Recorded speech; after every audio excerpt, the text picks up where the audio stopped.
This morning we are concluding our series on great life lessons. And I think it's been a good journey for us. Sometimes we can learn the most from just hearing the story again, stories we've heard over and over again, and allowing God's Spirit to speak to us. I know in my own life, some of the things that have stuck with me the most are just sitting in a room and listening to my dad or listening to my grandpa tell stories of God's faithfulness.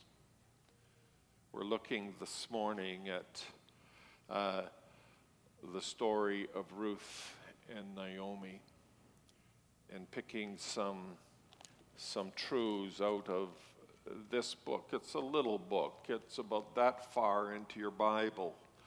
It's only 4 chapters long. But there is so much in here for us to grow from and pick up from and to learn from. The first verse in Ruth chapter 1 says, "It came to pass in the days when the judges governed." Now, the first sermon I preached in this series was about Joshua and the walls of Jericho. And then the next sermon I preached on was on Gideon. Gideon was one of the judges. Gideon judged as one of the judges, and it's what the book of Judges is all about. Right after the book of Judges is the book of Ruth. This story happened during the time in which the judges judged. So let's pick up some lessons from this story of Ruth and Naomi. And the first lesson that came to me this week as I read this story over is life has problems and disappointments. Some of us are really, really shocked when we have some disappointments, when things don't go exactly the way we had dreamt about them going when we got married. We're thrown for a loop and feel like quitting, but the reality is life has disappointments. Life has problems. Story of this book, we see that famine had hit the land. Naomi was raised in Bethlehem. Bethlehem's a little town just outside of Jerusalem. Seldom in history, until the 20th century, seldom in history was Bethlehem bigger than 200 or 300 people. It wasn't a big place. It's where Naomi grew up. And now that part of Judah is full of a famine. And when there's famine, there's no food. Things get difficult. Famine struck the land, and Naomi's family had to find a new place to live. They made their way to Moab. Now, Moab is on the other side of the Dead Sea. It's about 100 miles from Bethlehem. Now, back then, that's a big move. They didn't have trucks to hop in and throw their furniture in. It's a huge undertaking to walk 100 miles. It was a big, big move. They end up in the land of Moab, and there's no church to attend in this new place. Well, there were no churches, period, but I'm using language we can understand. They end up in Moab, and that's not a place where God is worshipped. They're not people who honor Jehovah. They've chosen their own gods. They do not serve the true God. And all of a sudden, Naomi finds herself in this land where there's nobody to fellowship with. There's no Christians to pray with. There's no Christians to lean on and say, man, this is hard. Adjusting is difficult. So she finds herself in a new place, a new land, needing a new way to support themselves without any Christian family to support them. And Naomi's husband, Elimelech, dies there.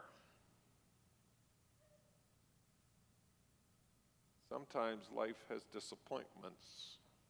Life has problems. And then Naomi's two sons, Mahlon and Chilion, also die.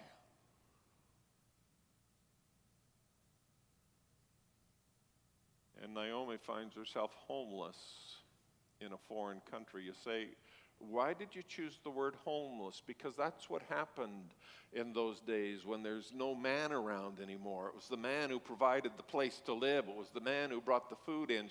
She was the equivalent of people in our city and in our country who sleep in the stairwells because they have no home to go to. Stairwells of our apartments. They sleep under the bridges. That's where Naomi was. Naomi was homeless. It was a hard, difficult time.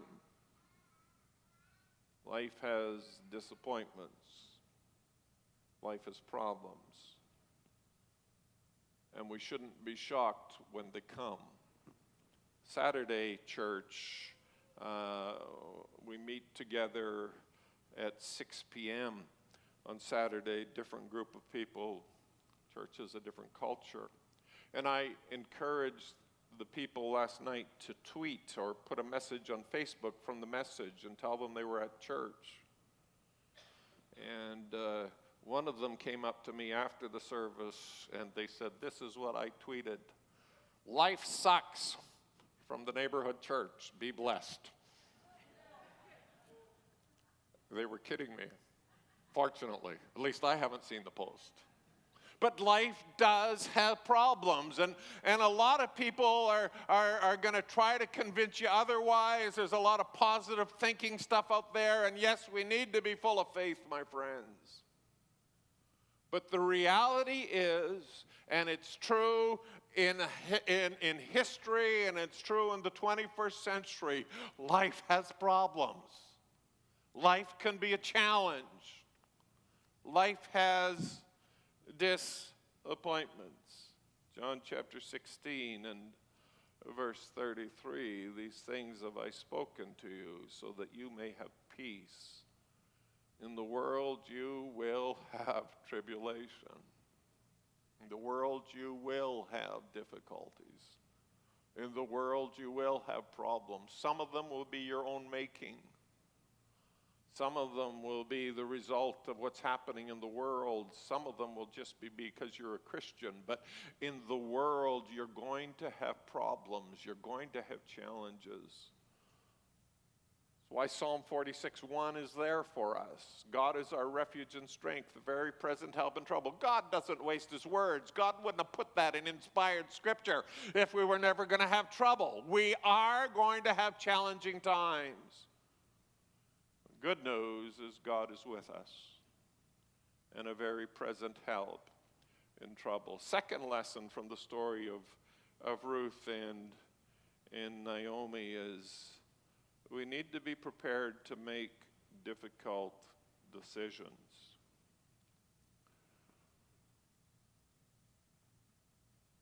I find one of the most relaxing things I can do is read. I know some people, if they want to rest, they go fishing. If they want to rest, they go hunting.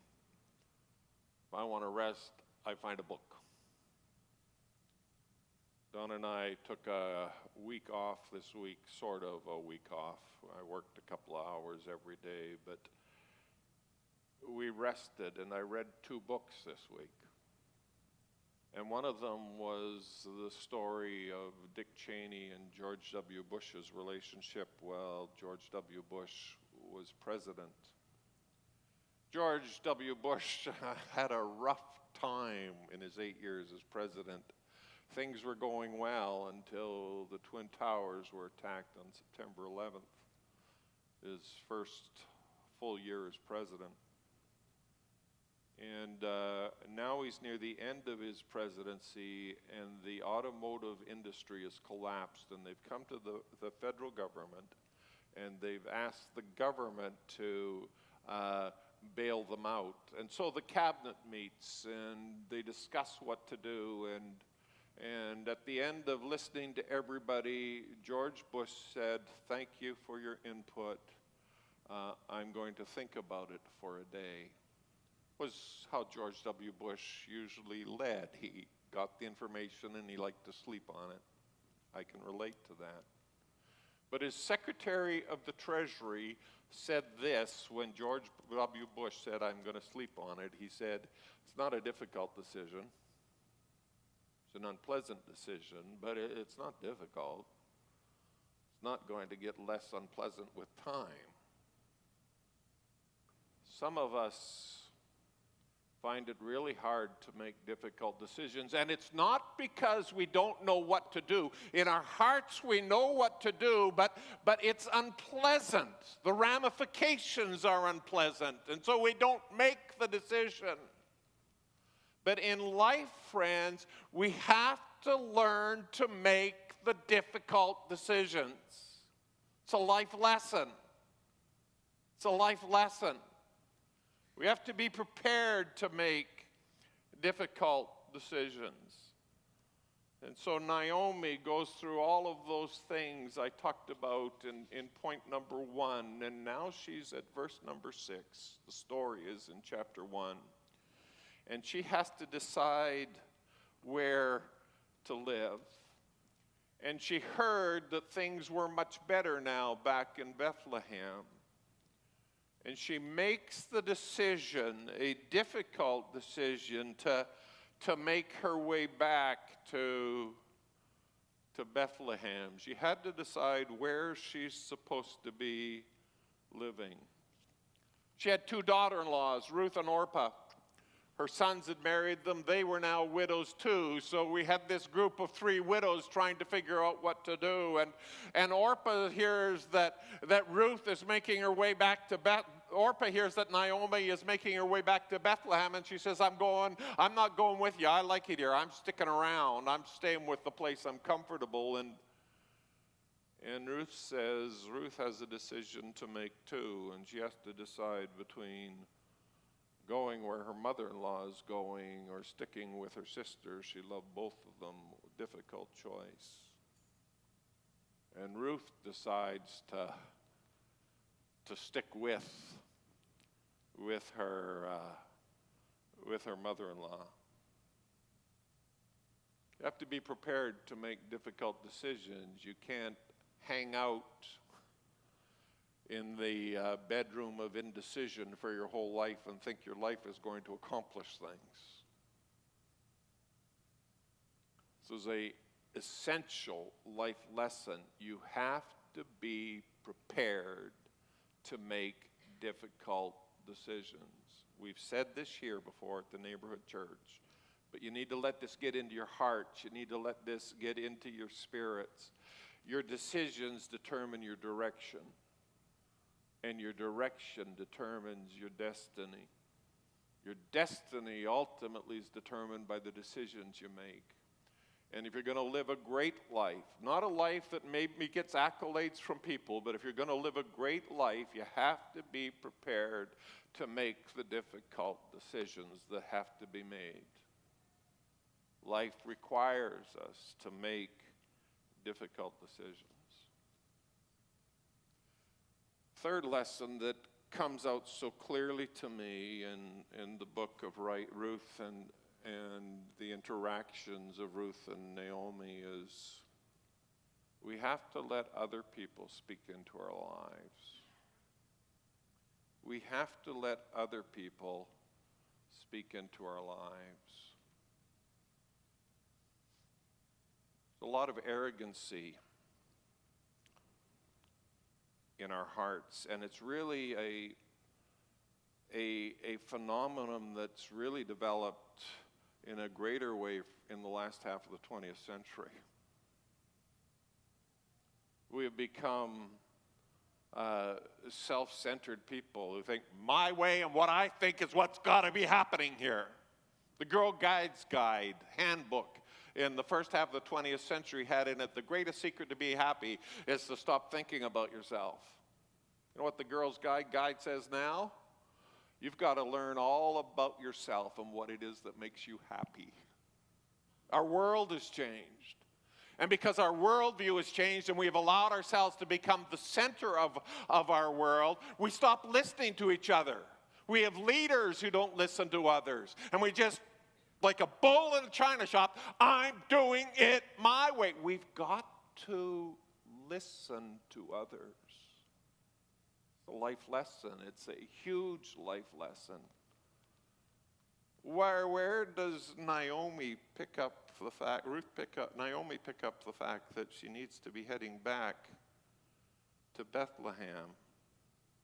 She arose with her daughter-in-laws that she might return from the land of Moab, for she had heard. She had her ears to the ground. She was listening to what people were thinking and what people were saying, and she had heard that back in Bethlehem, God was providing food again. She knew what God was up to from listening to others. Never shut your ears off. Never shut your heart to others. There's great wisdom and counsel that comes from letting others speak into your life. Great wisdom there. Great strength comes into your life when you let others speak into your life. Ruth chapter 1 and verse 16. Ruth said, Naomi's trying to convince Ruth, just stay back there in Moab. Don't come with me. But Ruth said, do not urge me to leave you or turn back from following you. For where you go, I'll go. Where you lodge, I'll lodge. Your people shall be my people, and your God, my God. She listened to her daughter-in-law, and she got direction from listening to the heart of her daughter-in-law. And she said, okay, come with me. Listen to what the people around you are saying. Wives, I've got some advice for you. Listen to your husband. Serves you well. Husbands, I've got some advice for you. Listen to your wife.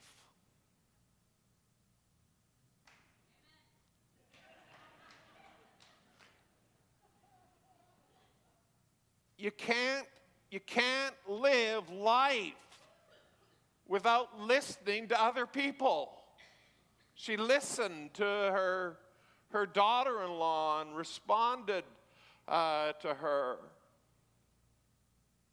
Ruth chapter 3 and verse number 3. I team taught this with Pastor Donna last night. She said this is one of her favorite scripture verses. She has hearts written all around it in her Bible. Now do as I tell you. Take a bath. I'm okay with that part. I really like the next part. Put on perfume and dress in your nicest clothes. Sometimes people will say to you, just go get away. Look after yourself for a little while here. Have a warm bath. Go to the mall. Buy something new. Sometimes you need to let people speak into your life and say, just take time to treat yourself. Think about yourself for a minute here. Let people speak into your life. Ruth chapter 3, verses 5 and 6. Ruth says, I'll do everything you say. She was willing to let her mother-in-law speak into her life. Friends, we've got to have hearts that are open to each other. We live the Christian faith in community. We have to let people share what they believe the Holy Spirit is saying. Listen to those who are around you. Donna tried last night to get me to say publicly, back a slide, Dave, to get me to say publicly, I will do everything you say. You don't always have to listen to what people ask you to do. I compromised. I can't remember what I said, but it wasn't that. So reviewing the three great life lessons from the book of Ruth and Naomi. Life has problems and disappointments. I'm shocked that people are shocked when life throws a curveball at them and life has some unexpected events. That's just life, friends. Life does that. Be prepared to make difficult decisions. Don't spend your life in the bedroom of indecision because you'll die there. Make difficult decisions. And number 3, we have to be willing to let others speak into our lives. And you'll discover as you begin to practice and put those principles into action in your life, that life really is a series of thens. Life really is a series of thens. New Living Translation. I'm using these verses because I like the vibrancy of the New Living Translation in the book of Ruth. Then she continued working with them through the wheat harvest in early summer, and all the while she lived with her mother-in-law. Ruth makes the decision to go with her mother-in-law to Bethlehem, and she continues working. You got to get up in the morning, whether you feel like it or not, and you got to work. And while she is doing this working thing, she continues to live with her mother-in-law. Now that's commitment.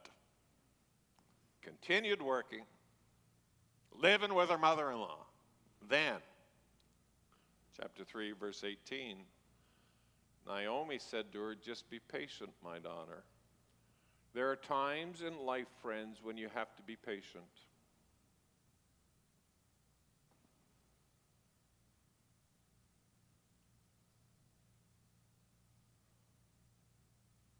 Some of the largest mistakes of my life have been rooted in impatience,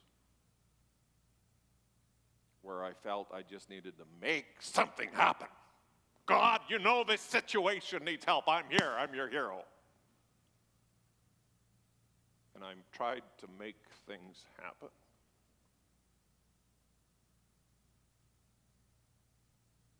Life and progress in life requires us then sometimes to just be patient. And you see, when you're patient, God opens the door. And when God opens the door, no man can shut it. And when you're impatient and you push the door open, it comes swinging back on those hinges almost as quick as you open it, and it hits you smack in your face and you got a bloody nose. Be patient. Work. Live with your mother-in-law. Be patient. And then Boaz says to the elders, now we're getting to the end of the story. I have acquired Ruth, the Moabite widow of Mahlon, to be my wife. Things look pretty hopeless for Ruth.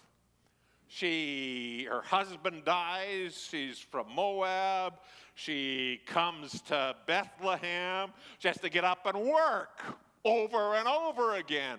And she's living with her mother-in-law. Now, doesn't that sound exciting? Get up in the morning, go to work, go home, live with mother-in-law. Get up the night, go to work, go live with what? Get up in the morning, go to work, go live with. That's her life. But she kept doing it, and she's patient. And a guy named Boaz shows up. And he announces this is how they did it back then. He gets all the elders together, and he says, this girl here, this woman from Moab, widow, I've chosen her, and I bought the property that her ex-father-in-law owned, and I'm taking her to be my wife. And then the women of the town said to Naomi, praise the Lord, who has now provided a redeemer for your family. I've got really, really great news for you this morning.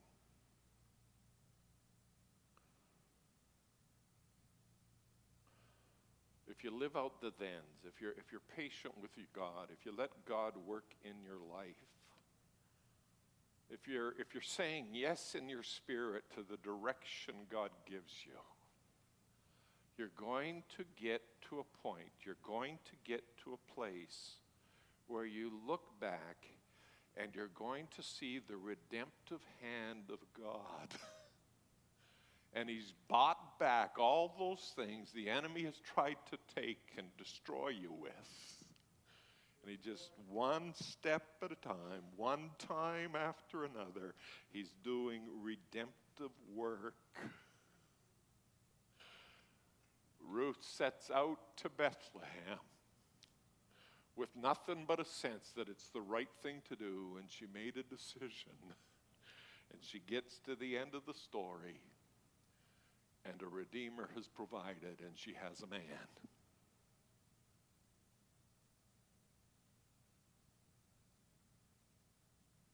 '60s. I take you now to Gallatin, Tennessee. It's quite the community. Quite the community. Right down the middle of Gallatin, Tennessee is a railroad track. It runs through the entire length of the city. On the right-hand side of the tracks, all the white people lived.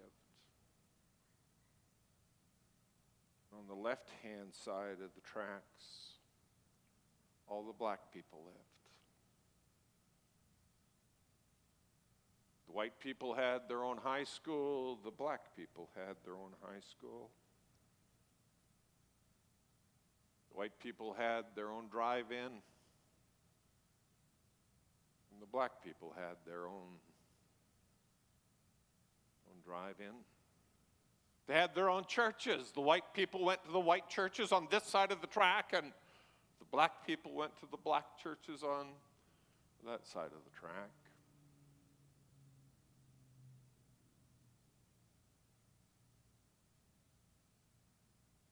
Really only one place where they ever met together, and that was the movie theater on Main Street.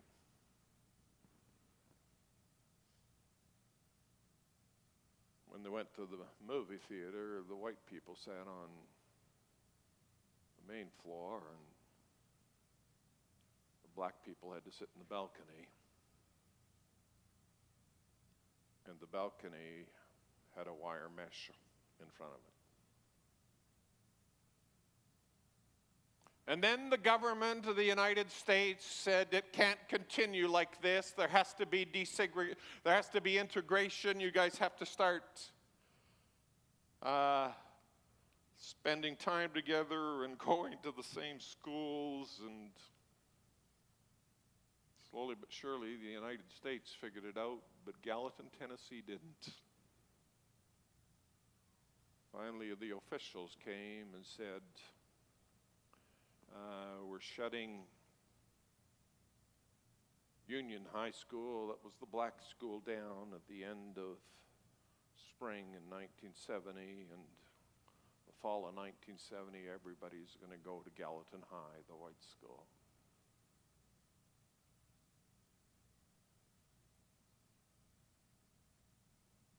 The white side of the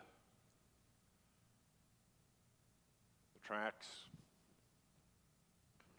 there was a Christian family. They attended First Assembly of God. They were the Sherlin family, and they had a couple of sons, Bo and Eddie. They loved to play basketball. Said that Eddie, from a very young age, would play basketball in the backyard, and he really didn't concentrate on schoolwork very much time. When he was in his desk at school, he spent the day playing with some imaginary basketball hoop in the room, going like this. He lived and dreamt about basketball, and just just wanted to play the game and play it well. The other side of the track, there was a young man named Billy Ligon, Ligon. They went to, what a name for a church, the original Church of God. Christian family, Christian boys. And Billy loved basketball too. One day, Eddie got up early, well before his family, and he snuck out of the house, and he was bouncing his basketball, and as he was bouncing his basketball down the street, he heard another basketball being bounced, but it was on the other side of the track. But he looked around, and nobody seemed to be awake, so he went and he looked over the fence, and there was Billy playing basketball. And he said, Can I play basketball with you? Billy's friends were up sneaking some hoops in too early in the morning, and it was a big discussion for them because Eddie was white. They met in a little group, and they finally said, okay, come in, but don't tell. And Eddie and Billy played basketball together as 9 or 10-year-old boys. Now I take you to 1970. I take you back there, and Billy plays on the high school basketball team at Union High, and he's the star. And Eddie plays basketball at Gallatin High, the white high school, and he's the star. Both teams, Union High and Gallatin High, have an undefeated season. So now they're in the playoffs for the state championship. And guess what happens? They both are undefeated in the playoffs, and the state championship in Tennessee for the first time is two teams from the same town. Union High is going to be playing against Gallatin High. Wow. Tension among community leaders was high because they knew that somebody had to lose the game. They brought in extra police protection to attend that game. End of the first quarter, the game is tied. The end of the second quarter, the game is tied. The end of the third quarter, the game is tied. And Eddie looks over into the bleachers, and there's his brother Bo. Bo used to play basketball with him, but he was in an automobile accident about 3 years earlier. And Bo was in a wheelchair, and he looked at his brother, and he said, I got to win this game for my brother. And Eddie got in a zone. And he started throwing hoops from 30 feet away from the hoop. And if you've ever played basketball, you know how difficult that is. But somehow they all just kept going in that last quarter. And Gallatin High won. And Union High lost. The white crowd went nuts. The white crowd went crazy. Their team had won. They're cheering. There's disappointment, sadness on the other side of the auditorium because the white people never sat with the black people. Cheering went on for 20 or 25 minutes. Finally, they presented the trophy, and Eddie was the captain. He got the trophy presented to him. Again, the crowd went crazy. The disappointment was so measurable on the right side.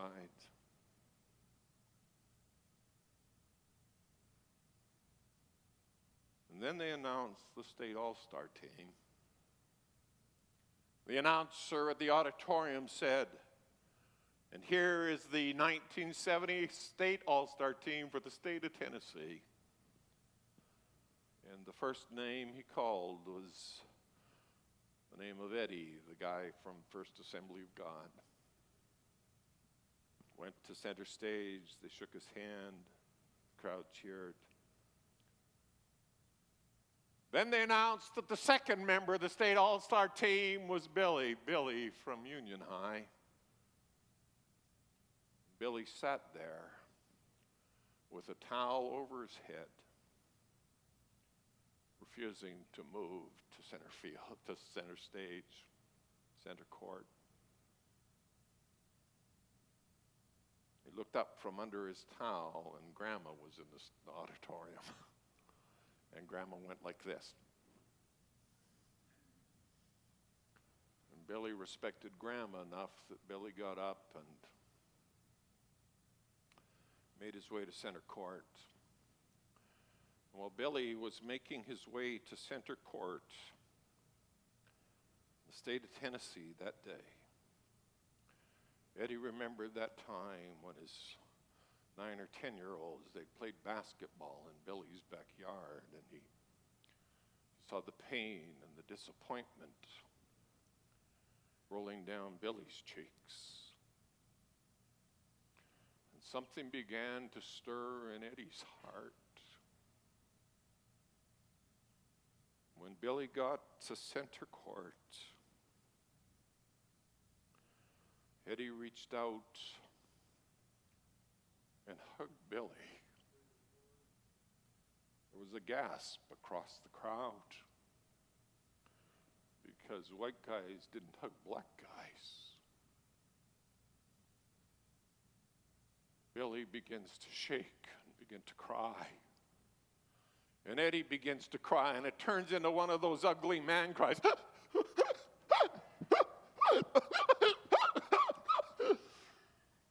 Only men can do that.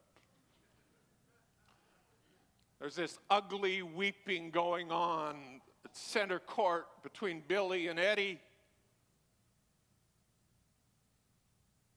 And then somebody starts to go like this.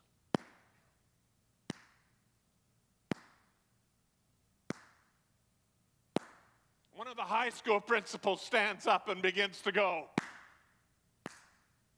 And then the other high school, and pretty soon the whole auditorium stands up and begins to clap their hands. It was a great moment of redemption in Gallatin, Tennessee.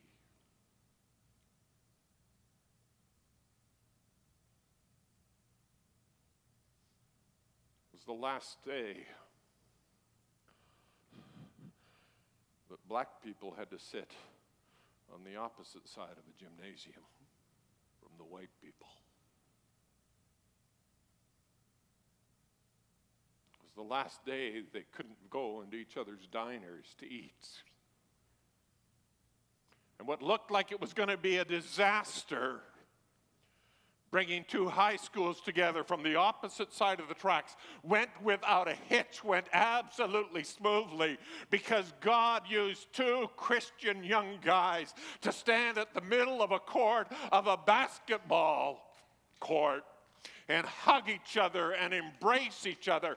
God did a work of redemption. Friends, I want you to understand that Ruth was the benefit of a redeemer who reached out to her and made a place for her and did what she could so Ruth would have a place. And I want you to understand, friends, that when we leave this place in 15 or 20 minutes, a great responsibility upon us is to live lives that are redemptive. We are not people who push people away. We are people who call one another into each other's arms in spite of faults, in spite of failures, in spite of disappointments we may have had with them. We hold them close. We're always buying back. We're always drawing in. We're never pushing away. We are redemptive people. We are redemptive people because our Redeemer has redeemed us.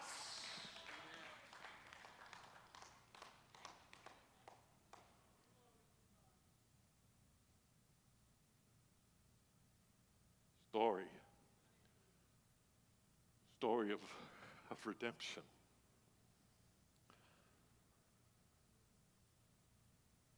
Ruth made a difficult decision. She made the decision to leave Moab and to come to Bethlehem.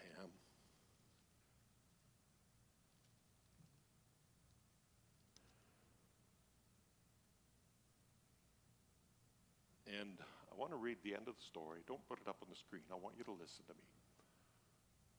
The last two verses of this book. To Salmon was born Boaz, and to Boaz, Obed,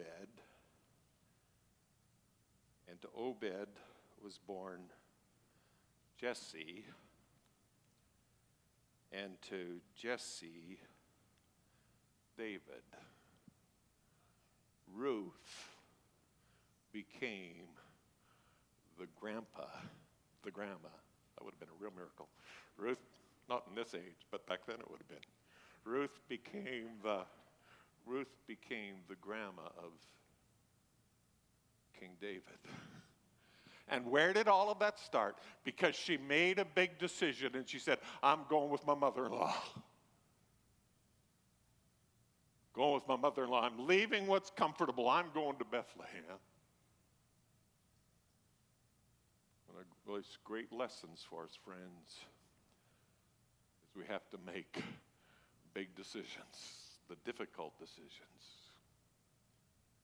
And God comes alongside and he works redemptively. Has a plan and does great things. And the really neat part of the story, for those of you who haven't been raised in the church, is Jesus comes out of the line of King David. And Jesus comes out of the line of King David. This, my friends, is a story of great, great, great redemption. And it comes out of pain. It comes out of disappointment. The right decisions were made, and then they just kept on living them out. Let's stand together.